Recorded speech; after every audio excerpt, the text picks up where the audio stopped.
Welcome back to the podcast, guys. And it's been a while, hasn't it? And unfortunately, it's the most tragic circumstances that I'm back to recording. And as we all know, a couple of weeks ago, pretty much exactly 2 weeks ago, Danya passed away in his hotel room. It's a tragic piece of news and shook everyone in the world. I didn't even know where to begin, but we have a lot to talk about today. And so let's start from that. As you see from the title, for the thumbnail, there are three people that I want to talk about, and this is Danya, Kramnik, and Niemann. I could not start from Danya, so I don't even know what to say about him. You don't even know where to start because it was so many things. It was an amazing commentator. He was probably the greatest commentator of all time. He was an outstandingly good chess player, like both Blitz. He was top 3, 4, maybe 5 chess.com, but I would argue he's top 4.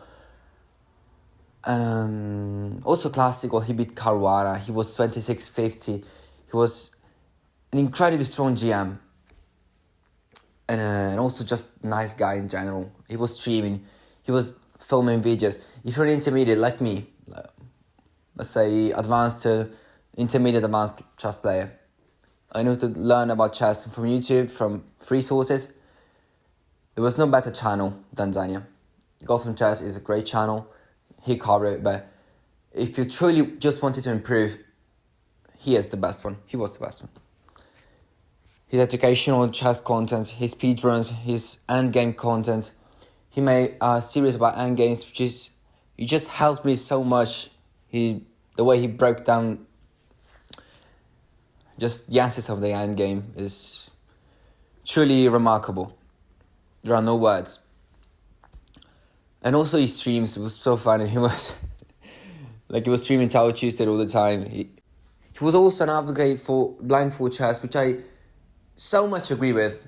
I love blindfold chess, and I recently managed to play my first game of complete blindfold against a 1300, which soundly beat me, but we don't talk about that.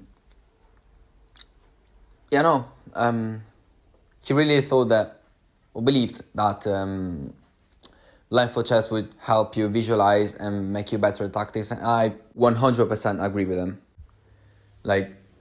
There were times where I would wake up kind of early, but here in Europe, and it would be still streaming because it was streaming late at night. So it was, I'll wake up at 7 or 8 o'clock, and he would be still streaming because it was 2 in the morning for him, 3 in the morning, and he used to stream super late. And first thing I would do to start my day was just said Danya, boot up his stream and begin with my day with him. Happened so many times, and I have nothing but good memories of him, and I hope we can honor his memory forever and never forget, and keep just reviving his content, reliving it again and again and again. I'm gonna give you an example of one of the many things he did, the commentating. I believe him and maybe Robert Haas are the 2 best commentators of all time. Great friend, Robert Haas, GM, also 2600, I think. But him alone, there was a video from chess.com of a game from, I believe it was 2014, so what's that, 11 years ago. He was 18 years of age because he was born in 1995 in December, and the video was from whatever. He was 18 years of age. It was a game between Magnus and Hikaru. They also were pretty young, you can see. I'm gonna leave it to you in the comments, the first comment on, or if you manage to leave the link somewhere, you'll have it. So it's this, I believe, 5 or 3 minutes game. Blitz chess, anyways, fast chess, maybe a 10-minute video.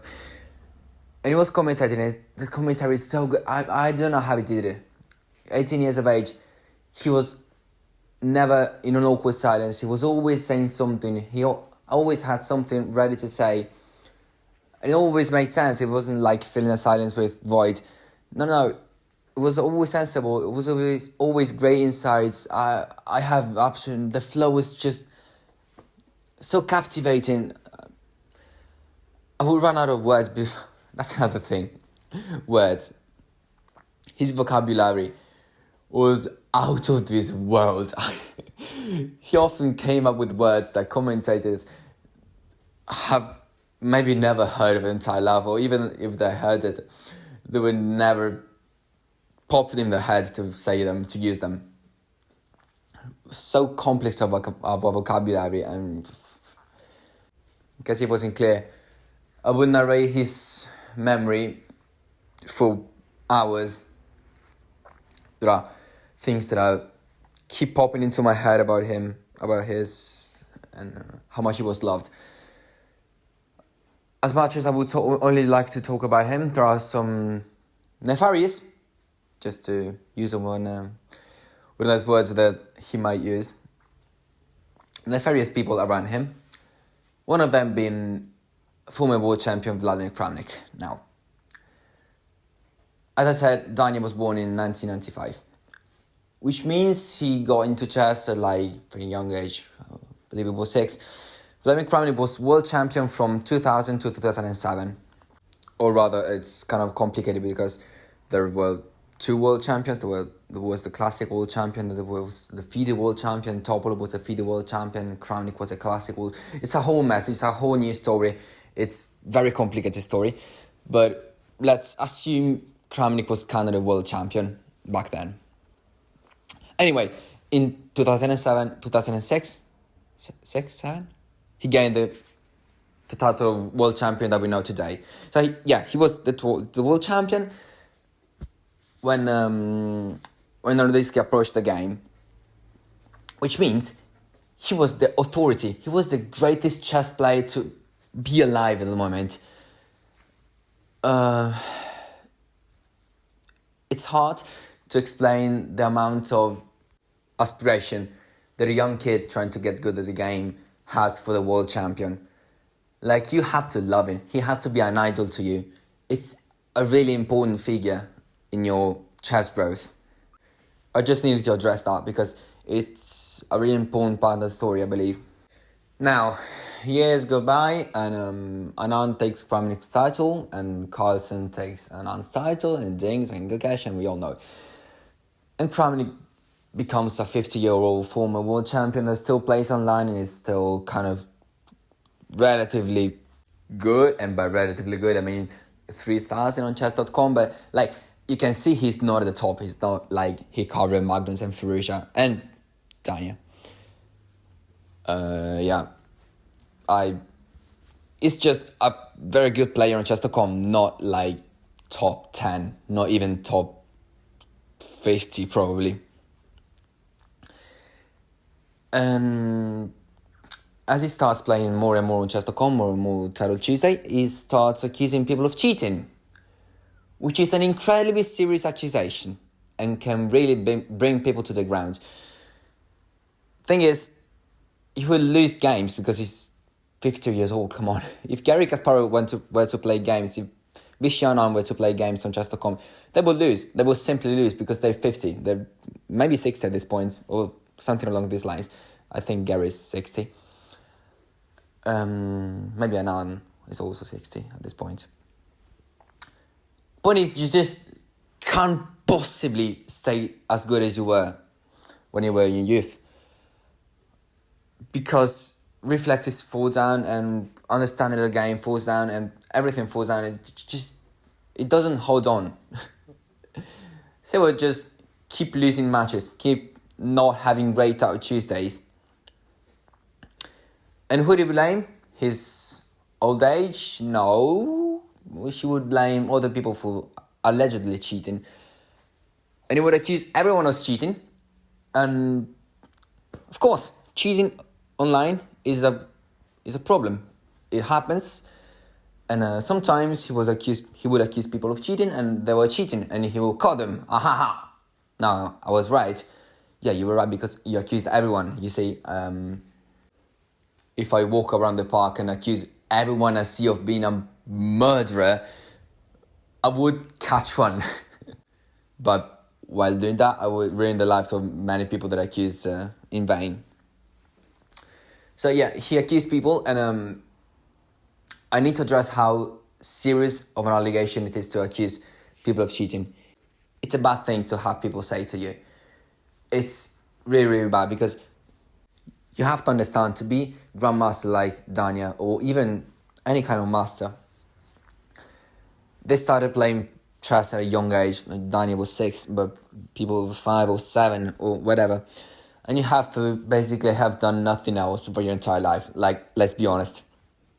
If you want to be a 2600 GM, you want to be 3200 on chess.com, you have to have invested your whole life on chess. It's got to be your thing that you have done every day, every year, every week, every hour. So to have somebody say to you, no, actually, you're not that good, you actually were cheating, it's a bad thing. It's the thing you have worked for. It's your job, it's your passion, it's your everything. And it's not like it happened once. It's not like he lost and he said, yeah, you might be cheating. He reported you and blocked you and moved on. No. It was relentless. It was a war against Danya. It was, oh my God, it was disgusting.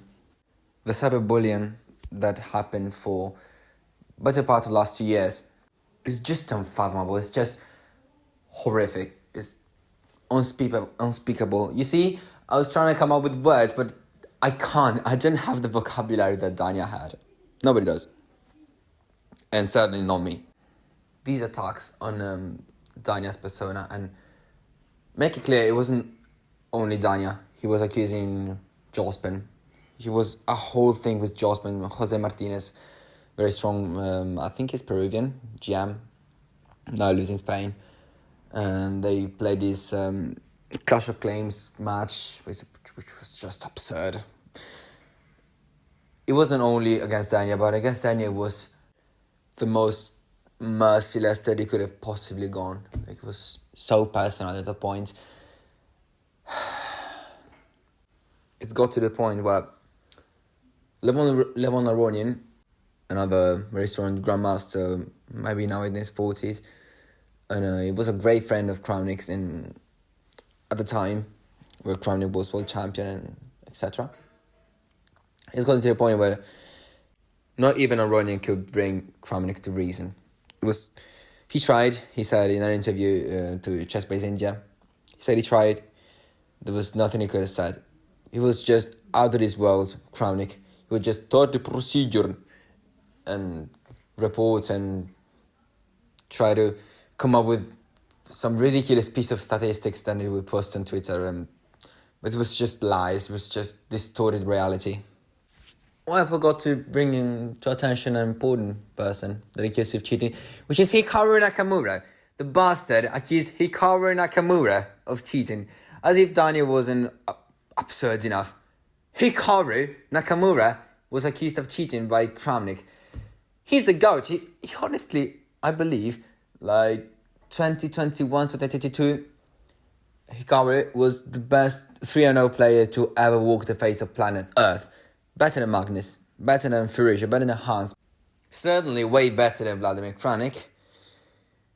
Was accused of cheating because he won too much. He was just bringing up just plain incorrect pieces of statistics and used them as proof to have people know that Hikaru cheated. But wasn't even remotely close to reality. He was just living on his planet, really. He was trying to have reality fit into his own mental image of every single person that was better than him cheating. Like, this was his mental reality. He is his mental reality. Every person who is better than him at the moment has to be cheating. Now, side note, I don't mean that Hikaru is not good now because I said 2021 before. I just don't think there is an hegemony like there was before. I think Magnus is as good as him now. But before, I think think Magnus was a whole step behind Hikari. But it's just a side note. Now back to the hissing bitch, which is Vladimir Kramnik. After accusing Danya and everyone else and being personal and just being relentless, heartless, merciless, I can't keep up with his words. It got to a point where even Danya was saying, wait, I'm going to get his own words. I'm pulling out this article for you guys. On a podcast held by Fabiano Caruana and Christian Corella in 2024, Naroditsky openly claimed the toll of Kramnik's accusation is mental health. He called it, quotes, a sustained, evil, and absolutely unhinged attempt to destroy his life. He added, he's trying to ruin my life. He's trying to inflict emotional harm, physical harm on me. He knows exactly what he's doing. Those are his words. The words that he chose to describe what Kramnik was doing to him. It was systematic. It was just... Systematic is the only word acceptable. Now, I don't want to make it look like Danya was alone. In fact, shout out to Hikari, and he was so with him, Hikari. So kind-hearted, also never bit his tongue, really. If you come see his video, he was always against Kramnik. He said, fuck you, Kramnik, fucking... Kramnik can go fuck himself. There are quotes of him, like he was cursing, he was doing everything. He was never just biting his tongue. Really, always honest, always saying, never afraid of censorship or anything. He was really with Danya and really spoke up for it, never stay silent. And also all of his friends, Gotham Chess and everyone else, just, oh my God. Robert Hess, Alexander Bornik, I might be forgetting someone, but they're all with him. So a huge shout out to them, because it takes strength to take a position in a matter so delicate. And I guess I figured that he's so... Like Vladimir Kramnik, you have to understand, he has authority. He was a former world champion. It's an important figure in the world of chess. Like, whether you like it or not, it's an important... It has a meaning to be a former world champion. People have a respect for you, whatever you say. Your actions and your words have a certain weight. It's just the way it is. Now, speaking of which, there is a petition to have FIDE remove Vladimir Kramnik's Grandmaster title and former champion status. I signed it. I'm going to leave it in the comments for you to sign it as well. I hope as many of us do, because it is unacceptable to have a heartless humanoid like Kramnik be a former world champion and a grandmaster. We should just ban him for the chess world, which is having gone forever, never even ever talk about him. Now, I do realize I went a bit of a tangent, but back to the story. What happened in Charlotte, the October 19th, 2025. This is heavy part, like emotional. Alexander Bornik, Ukrainian Grandmaster, 2600, maybe 2700 even. Greatest friend of Danya's. Greatest friends, maybe best friends, one would say. They were preparing a course together about I think was the modern defense. And so they were working together. Alexander was calling Danya several times, and Danya would not be answering the phone. So what did he do? He went into his room to check. He knocked, no answer. He entered somehow, I don't know how. And he found the corpse of Daniel Naroditsky. And I can't imagine the pain of walking into a room and seeing your best friend lying there lifeless. It's just unspeakable. I would like to describe it to you. I really can't. It's never happened to me. Like, the closest person I went to a funeral to was my grandma. She was 80 years of age. The amount of trauma. Seeing a 29-year-old lifeless lying there. As I say, undescribable. He then went the day after on our live stream, and that's where I learned the news on October the 20th. We went on a live stream describing what happened to all of us. Of course, we all had the phase of non-believing, like, how do you call it, refusal. which lasted a couple of days, but just too tragic, too big of a news to break down and to really fully understand. It legitimately took me couple of weeks until now to fully understand and be relatively okay with the world of chess. Like, I had like maybe 10 days where even seeing the world of chess, even seeing the chessboard was really hard on me. It was really hard on my stomach because it would just remind me of him. And it's weird because I don't want to say criticized, but felt weird about people being sad and mourning celebrities because you don't even know them, right?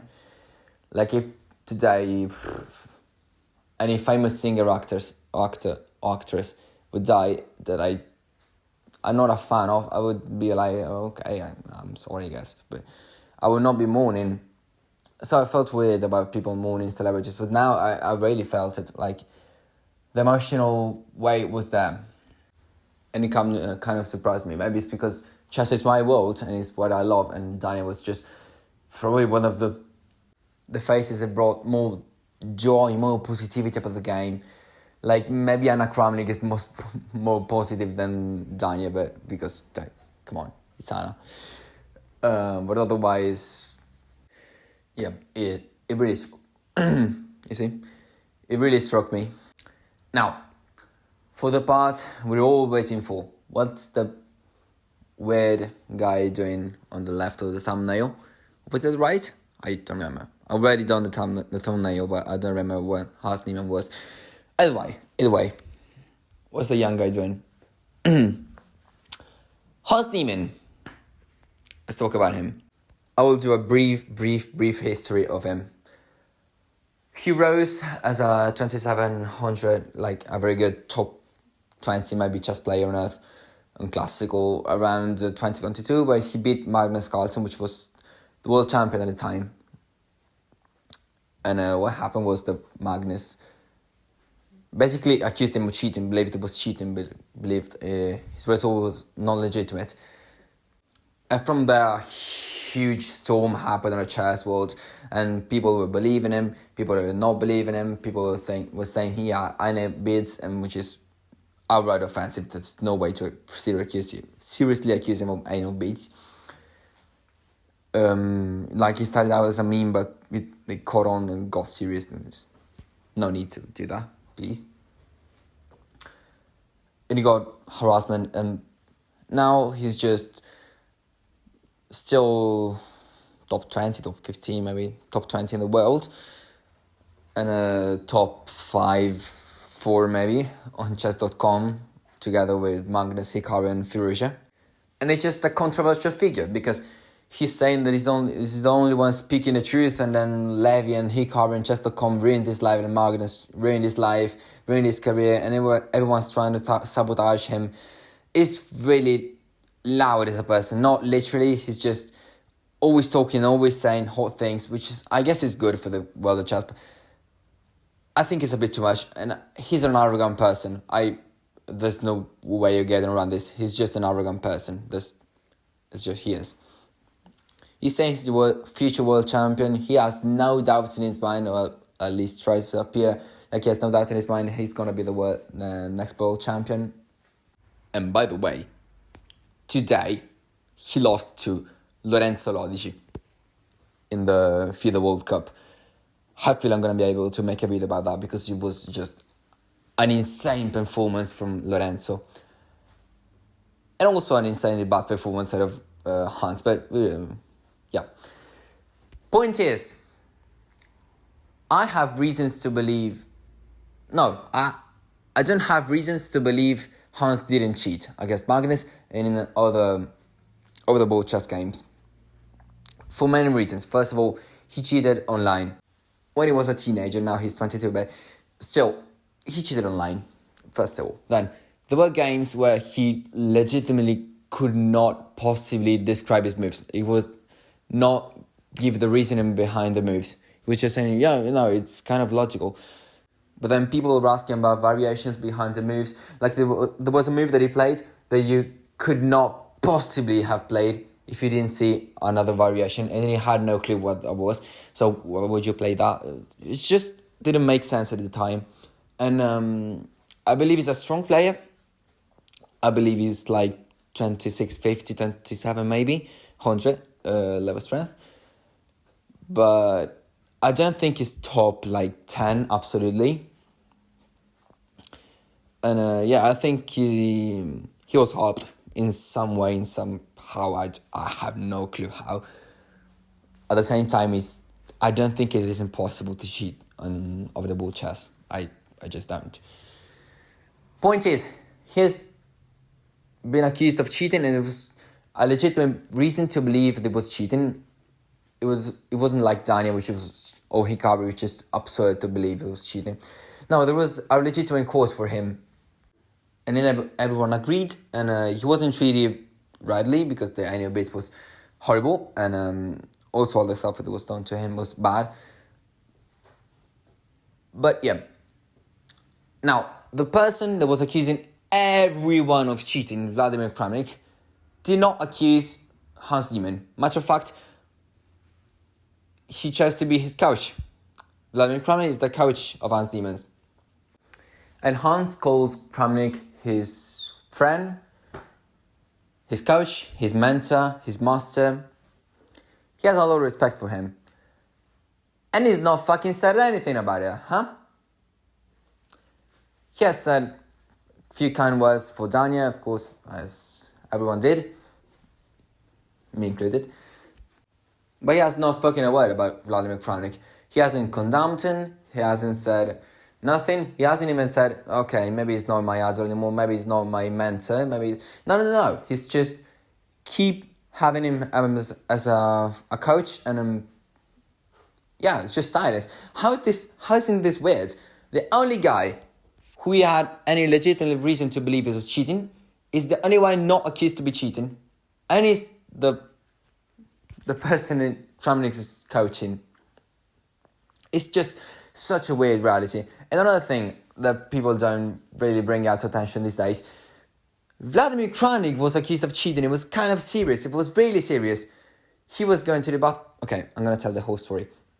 He was playing a World Championship match against Topolov, another very strong player, 2800 player from the early 2000s. In matter of fact, it was 2006, I believe. They were playing a chess match, yeah? And Kramnik would go to the bathroom, listen here, 50 times per game. 50, that's 50, not 15, 50 times per game. He would go to the bathroom. And also more than 25 times in the restroom, which, if you're American, here restroom means the room where you rest, the rest room. That's a room when you can rest between moves, and there's a sofa and you can just lay there and rest. So he went there like 25 times and also to the bathroom 50 times per game during the 12 games that they played.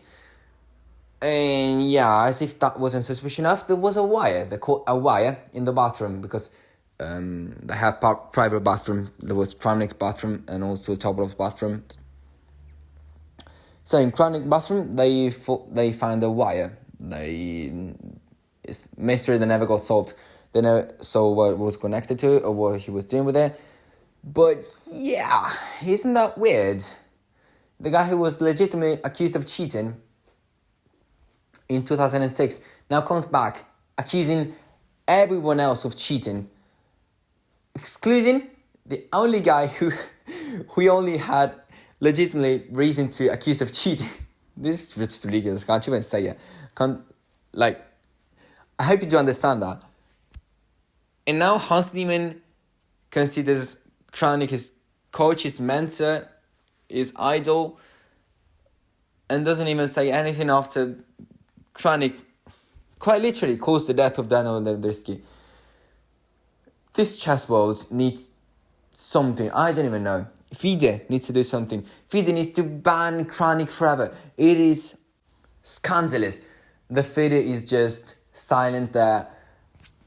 Just, okay, he died, and it's bad. No. They need to do something. They need to take measures against Kramnik and against something. You can't just accuse and destroy his life and nothing happens to you. I don't know. We have to find a solution. In the meantime, please sign the petition that I'm going to leave to you in the comments or in the description. And once again, like, let's please never forget the memory of Danya. It's so important that we keep it alive. It's the only way we can have him live forever. Let's funnel all of our bad feelings, all of our pain and suffering towards his memory and not towards hate for Kramnik as much as he deserves it and as much as I'm gonna say it. I recorded this podcast already and it was a few days after the fact and it was kind of an aggressive one. And I may or may not have said that the only thing that Kramnik could do to make things right is to kill himself. But I digress. So what I'm trying to say is we all have anger. We all are pissed at the fucking bastard that is Kramnik.